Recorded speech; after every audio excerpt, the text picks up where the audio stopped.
if I asked her, I wonder if she would come dancing. Come on, sister, have yourself a ball. Don't be afraid to come dancing. It's only natural.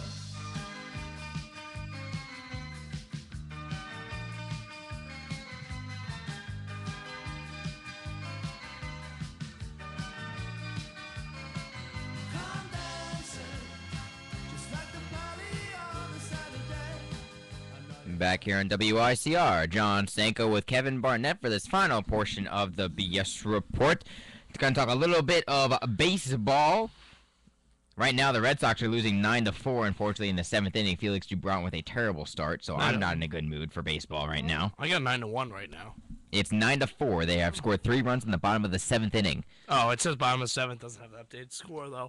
But, for those of you who don't know, did any of you by any chance catch John Stanko's program last night where he had to wear a New York Yankees jersey? Well, no one can hear us, obviously, because no one is in here with us except for me. John Stanko had to wear a Yankees jersey yesterday because he lost a bet in the NCAA tournament. How did that feel, John? I'm ashamed. You're ashamed. I'm ashamed. It was literally painful.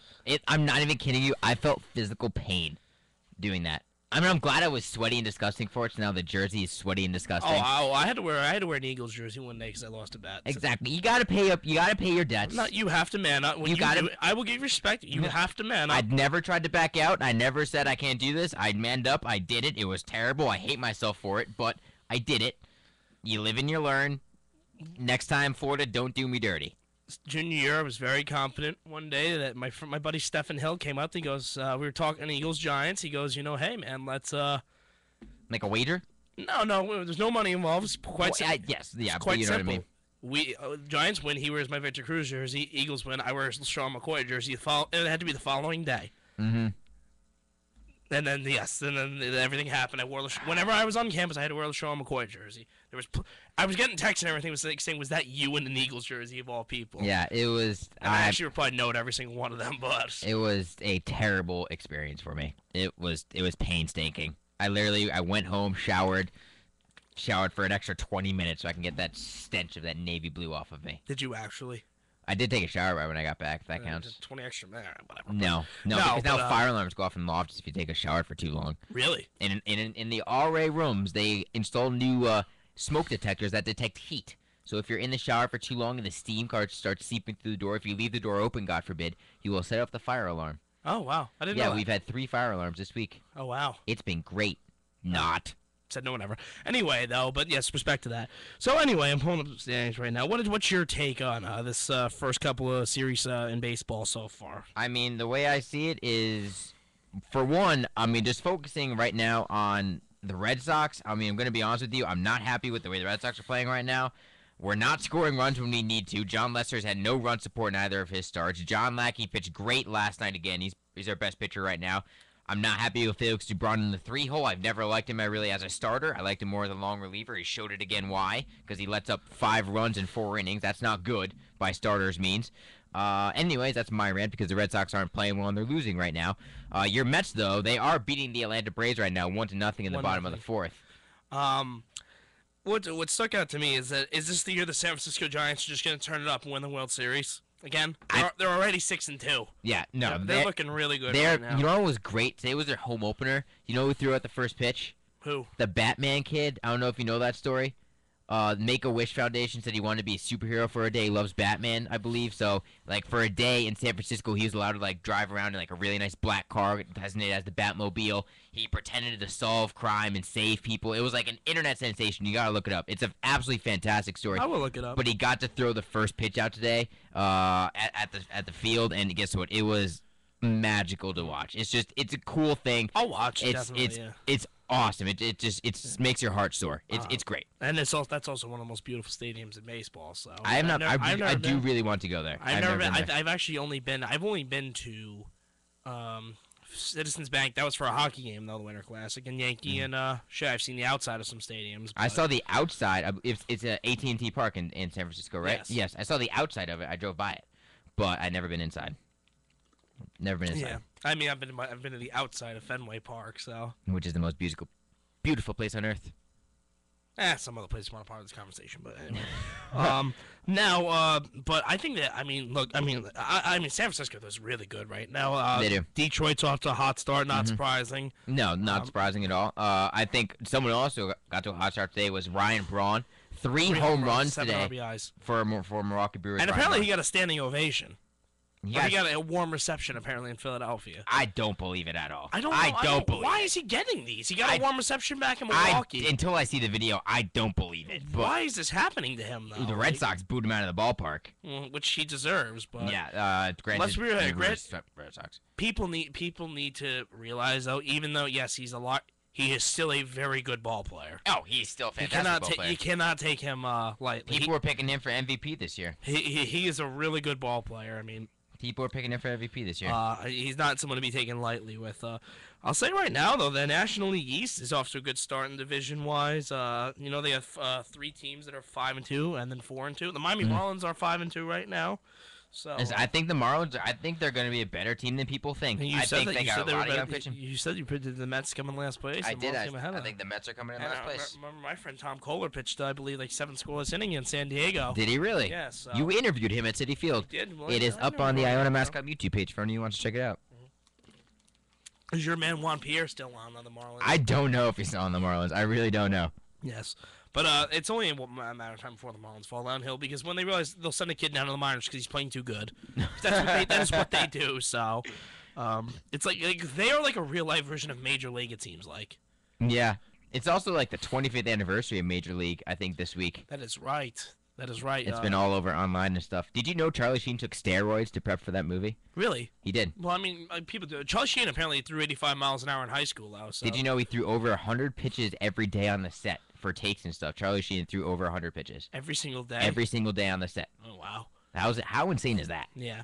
Like he didn't really age very much though. Like until when he got to 2.5 Men. Like when they call him kid and everything in that movie. Like he didn't look like a kid, honestly. So. No, but I love that movie. That such is a good movie. That is one of my 3 favorite baseball movies ever. That Field of Dreams is a great movie. Also, wait, who was the big slugger, the right-hander who couldn't hit the curveball? Serrano. Did you know the actor himself? Dennis Haysbert is the Allstate guy. Yeah, he could hit home runs. Actually, he was the only player on set who could hit home runs. Really? Yeah, a lot of the home runs he hit over the fence were actually him. Like, it wasn't like Doctor, it was him just knocking the ball out of the ballpark. Wow. And also, fun fact, Wesley Snipes, Willie Mays Hayes, you never see him throw a baseball in the film because Wesley Snipes does not know how to throw the ball well. Really? He doesn't know how to do it. That's why you never see him throw a baseball. Oh, wow. I didn't think of that. Fun fact. Wow, fun facts is right. Fun fact.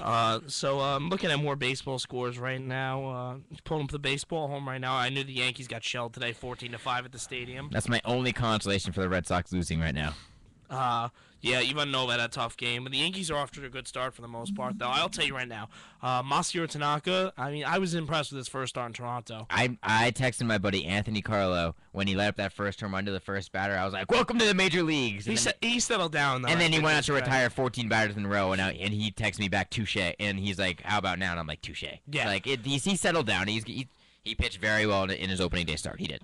Obviously tough start. Obviously, giving the home run to a former Yankee, Melky Cabrera, but he had 3 home runs that series. In every single game, he hit a home run. Yeah, Cabrera also kind of ruined his career. Kind of went downhill after the whole steroids incident. So, yes, it is 9-4 now. Top of the 8th inning. Though. We just now. left runners stranded on 2nd and 3rd, and we had 1 out. So the Red Sox, after I believe it was the Brewers series, were hitting like 3 for 41 with runners in scoring position. Yeah. So I mean, they do. Oh my God, the Red Sox are not playing good baseball right now. I think it's just first week. World Series hangover maybe. Say that, I think they'll turn around at some point. Though. Didn't they kind of start this way last year too? Where they started off 20-8 last year. Never mind. They started off really hot. I must have had the year before in my head. So yeah, year before, and then that thing goes so. One thing that's still in my head that people have forgotten about is what is going on. Steven Drew still is not playing baseball right now. Listen, he kicked himself in the butt, asking for too much money off the offset. And he's still doing it apparently. He is, and nobody wants him. And I think good. Guess what? That's what happens when you're greedy. He is still better than him. I mean, look, when the Red Sox signed him last year, I was like, why in the world are the Red Sox giving Steven Drew $9 million? I agree they overpaid for him, but he did play well last year. It was only 1 year, but hey, I mean, he was one of those guys that for the Red Sox, it's like, okay, mid-level guy. Let's bring him in, help the team, and he was a vital part to the team. So Yeah, no, he played well, but now he's asking for too much money. I don't feel that bad for him. Granted, you wish I don't he feel could bad make for money. him, yeah. You wish he could continue his career, but maybe someone else gets injured, he gets a chance. I think it was really bad when Jose Iglesias got injured for the Tigers and they didn't sign Drew. yeah. I think that was it. And That they was a got nail in the Alex coffin. Gonzalez That was a instead. nail in the coffin for the season for him, I think. Yeah, they got the journeyman veteran Alex Gonzalez. Always been Very a good solid, defensive player. Solid player. Very Just good a defensive solid player. But yeah, I mean, a lot of teams are saying. I mean, I would love for him to come in the Mets because I don't like Ruben Tejada. No. But the Mets are still in their youth boom right now. They're going nowhere as long as they don't have Matt Harvey. Mhm. So and Bobby Parnell is now out for the season. So You got Jose Valverde. who went nuts in his first save for the Mets. He'll bring you energy. That's one thing he's guaranteed to bring you, win or lose. Valverde, he's been nuts. He's been crazy. I mean, sometimes I like his antics, but to me, he'll just be another K-Rod. He'll just be K-Rod another guy. always pointing to the sky whenever he was done when he Yeah. got a save. So, but I think with my Mets, honestly, I'm expecting maybe 75 wins. Hey, they say, 90 wins. Our goal is 90. No, it's not happening. No. When that's not happening, I mean. It's good to be optimistic, but no. I will say I'm optimistic. Some guys are hitting well. Look, Granderson has struck out a lot, yes, but other than that, he's been hitting well, I think. Well, Granson, you knew he was going to strike out a lot. That's what he's done. That's part of his contract. He strikes out a lot. Other than that, he hits well. He's a good veteran guy. David Wright's hitting well to start off the season. So, Lucas Duda and Ike Davis with those two big games. Laguerre's playing very well for the Garrett's Reds. playing very well. Eric Young, though, is really struggling right now. He's struck out 9 times already this season. Oh, boy. Yeah, and that's something you can't happen to your leadoff hitter. Yeah, The leadoff hitter is probably the one guy in the lineup that has to make contact with the ball. that's safe to And- say. Eric Young Jr. is a very likable guy, but on a good team, say like the Reds, he's a fourth outfielder. Guy comes on the bench for defense. So. Well, we'll see what happens, but we got to exit a little bit early today. Kevin has an appointment to make at 9 o'clock, so we shall accommodate him. But I want to thank you, everyone, for tuning into the BS Report this evening. We'll be back next week, where Kevin Barnett will be joined by Pete Contadori for a full hour-long segment of NHL hockey playoff preview. Yes. Gonna finally breach that topic on the BS Report. Pete WIC, our president, and he's a very, very, very good, very big Ranger fan as much as I am, but as you know on the show, no bias. Obviously, we got to be fair. So, But let's hope for that. Let's hope for that Rangers and Philadelphia Flyers playoff series, because that would be a lot of excitement. tune in next week at 8 o'clock for when Kevin's joined by Pete. I don't know who'll be controlling the board, but it should be a great show for that hour NHL hockey preview. So again, I want to thank everyone for tuning in. Tune in next week, and everyone have a good night.